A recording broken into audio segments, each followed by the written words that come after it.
warahmatullahi wabarakatuh. Pertemuan berikutnya pada pembelajaran bahasa Indonesia dengan tema surat niaga adalah kegiatan kokurikuler proyek kolaborasi dari 4 mata pelajaran, yaitu bahasa Indonesia, olahraga, matematika, dan agama. Dengan mengambil tema entrepreneur muda yang jujur, cerdas adalah harapan bangsa.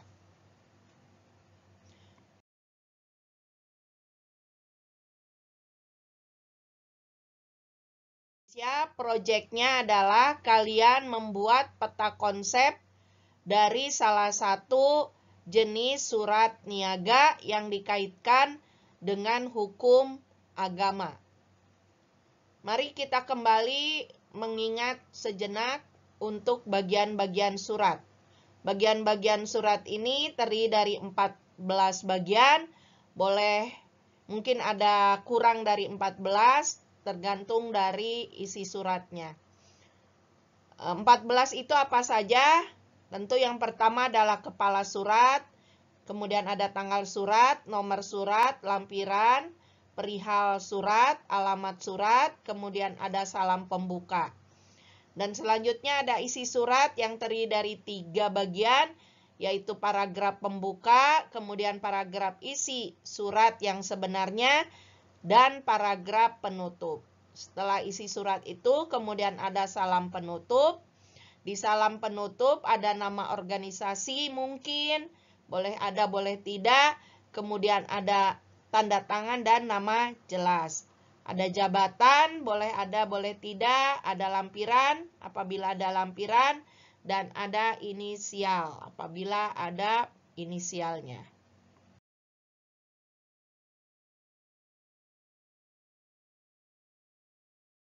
Lihat kembali untuk yang pertama, yaitu kepala surat atau kop surat.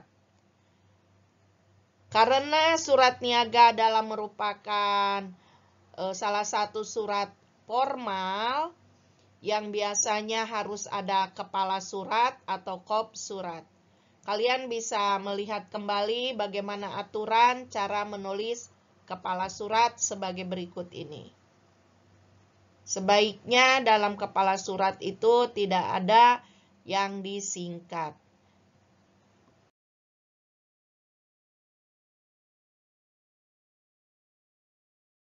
Perhatikan contoh yang ada di slide ini.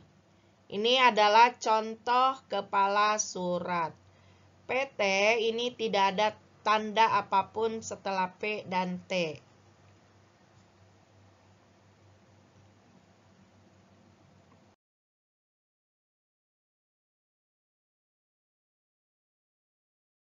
Setelah tanggal surat, ya Anda tahu sendiri fungsinya untuk apa. Kemudian perhatikan penulisan contoh penulisan tanggal surat. Dan biasanya tanggal surat itu sejajar dengan nomor surat. Nomor surat ada di sebelah kiri dan tanggal surat ada di sebelah kanan. Karena ada kop surat atau kepala surat, maka tanggal surat tidak dituliskan nama tempat. Jadi langsung kepada tanggal, bulan, dan tahun. Ingat, penulisan bulan itu, nama-nama bulan harus diawali dengan huruf kapital. Dan tidak ada tanda apapun setelah tahun.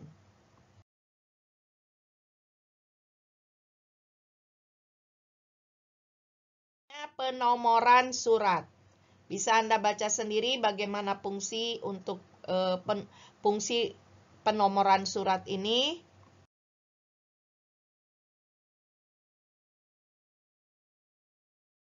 Bagaimana Anda membuat kode-kode penomoran surat?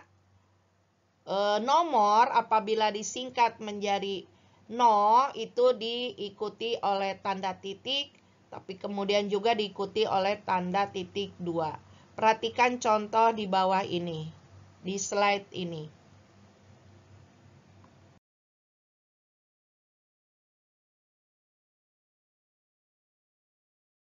Lampiran. lampiran ini boleh dituliskan, tapi seandainya kamu memang tidak ada lampiran, ya dikasih aja tanda strip. Perhatikan yang nomor 5, penulisan nanti keterangan dari lampiran menggunakan huruf awal kata kalimat menggunakan huruf kapital.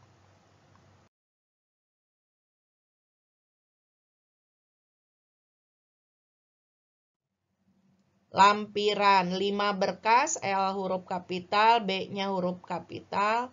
Kemudian apabila disingkat menjadi lam, tidak ada titik, tapi langsung titik 2. Perhatikan contoh.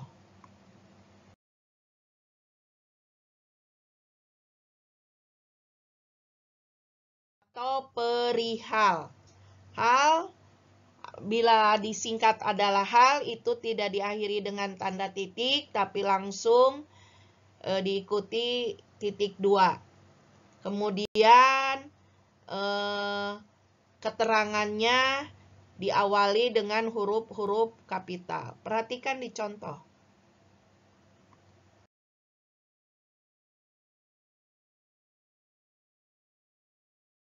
Surat. Alamat surat ini tidak diawali dengan kata kepada, tapi langsung YTH. Kalau disingkat YTH gunakan titik. Atau yang terhormat. Nah, ini tidak diikuti titik.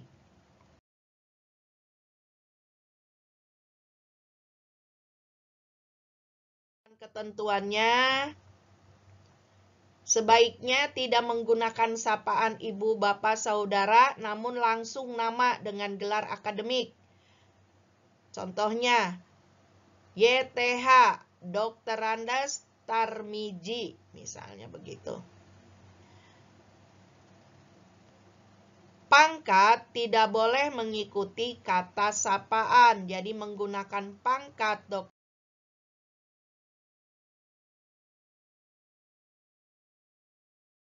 Perhatikan contoh berikut ini. Di sini langsung Direktur PT Makmur Sejahtera. Tidak ada menggunakan sapaan bapak, saudara, tidak ada ya, langsung jabatannya sebagai direktur. Kalau menggunakan nama, di depannya ada gelar, itu pun tidak ada sapaan bapak atau saudara. Jadi contohnya Dr. Randa Suciatmi. Perhatikan bagaimana cara penulisan gelar ya. Singkatan gelar-gelar lihat di EYD. Atau menggunakan nama yang diikuti oleh jabatan. Handoyo, Kepala Biro Tata Usaha Departemen A. Ini adalah jabatannya. Yang di bawah adalah kantornya atau alamatnya. Dinas Pendidikan Nasional, Jalan Patimura Raya 17, Jakarta.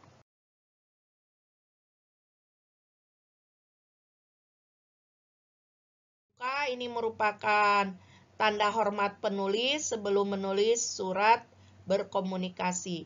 Salam pembuka diawali huruf kapital karena merupakan bagian bentuk penghormatan dalam surat resmi. Contoh, perhatikan yang tanda-tanda merah.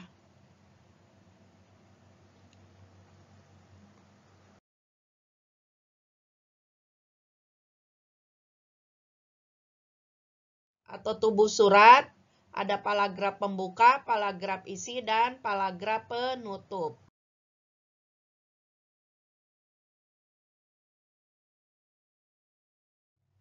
Ada 3 contoh di sini. Yang pertama, apabila memang kamu baru membuka supermarket, kemudian ingin mengabarkan tentang supermarket kamu dan menawarkan apa yang kamu jual. Sedangkan yang kedua, mungkin ini karena kamu membaca iklan, ada orang yang memerlukan sesuatu atau alat-alat olahraga ya kalau di sini. Kemudian kamu membaca dan menawarkan berdasarkan iklan. Kalau yang ketiga, contoh paragraf pembuka yang ketiga, Ini mungkin pernah ada bertemu, kemudian berbicara bahwa lawan bicara Anda memerlukan alat-alat olahraga, kemudian kamu menulis surat untuk menawarkan alat-alat olahraga yang kebetulan kamu jual. Apapun pembukaannya, silakan, boleh juga di luar ini, begitu ya.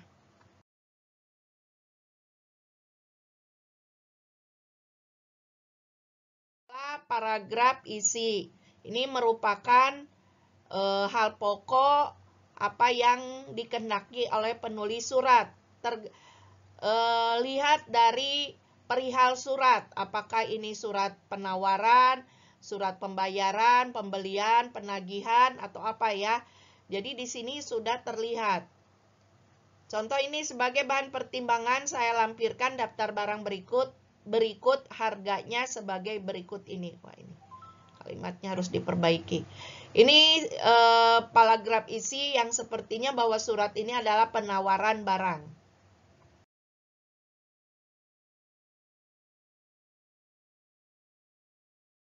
Paragraf penutup, ini nih biasanya adalah harapan, begitu ya. Contoh, atas perhatian saudara diucapkan terima kasih. Saudara sebagai sapaan itu harus menggunakan huruf kapital. Perhatikan contohnya.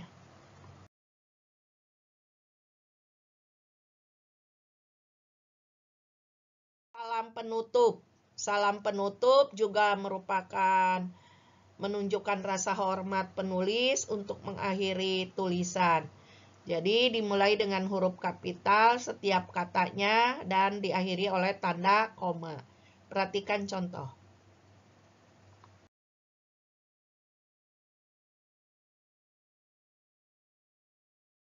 Berikutnya adalah setelah salam penutup, di bawahnya biasanya ada nama pengirim. Perhatikan nanti penulisan gelar, apabila ada gelar. Kalau gelar di depan, misalnya IR adalah insinyur ya. Ini menggunakan tanda titik. Kemudian tidak diakhiri oleh tanda apapun setelah nama. Apabila ada gelar di belakang, setelah nama itu ada tanda koma dulu, kemudian mengikuti nama, kemudian diikuti oleh nama gelar. Perhatikan, lihat EYD bagaimana cara penulisan nama gelar.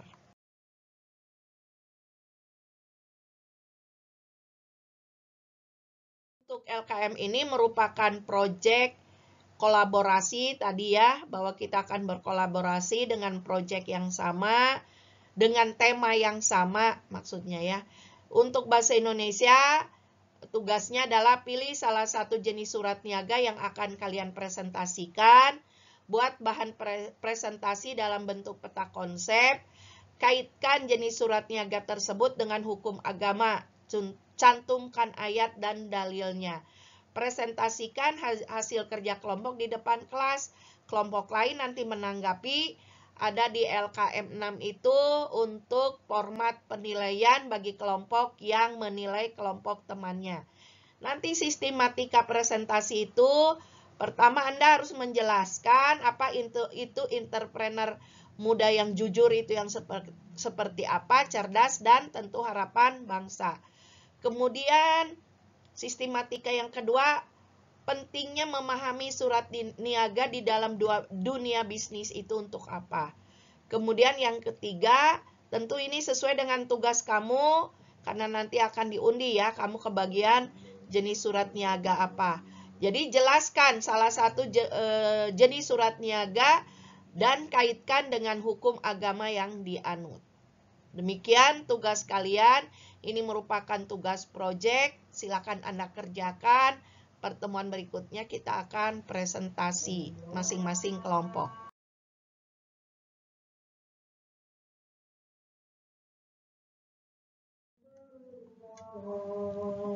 Boleh seperti ini nanti ketika kamu membuat peta konsep, misalnya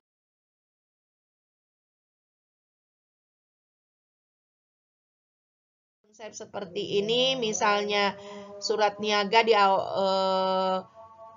dimulai dengan apa tadi? kepala surat, kamu tulis kepala suratnya seperti apa, begitu ya.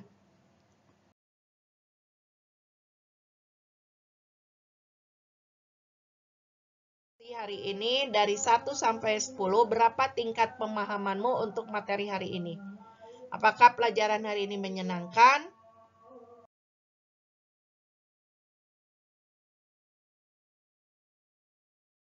Tunggu dulu. Wisatawan asing dari Portugis berlama-lama di Candi Prambanan. Karena jatah waktu sudah habis, Ibu akhiri saja, cukup sekian. Pergi ke kondangan, Laras memakai kebaya. Diingatkan Atuk jangan sampai terjatuh. Dengarkanlah ucapan terakhir dari Ibu. Assalamualaikum warahmatullahi wabarakatuh.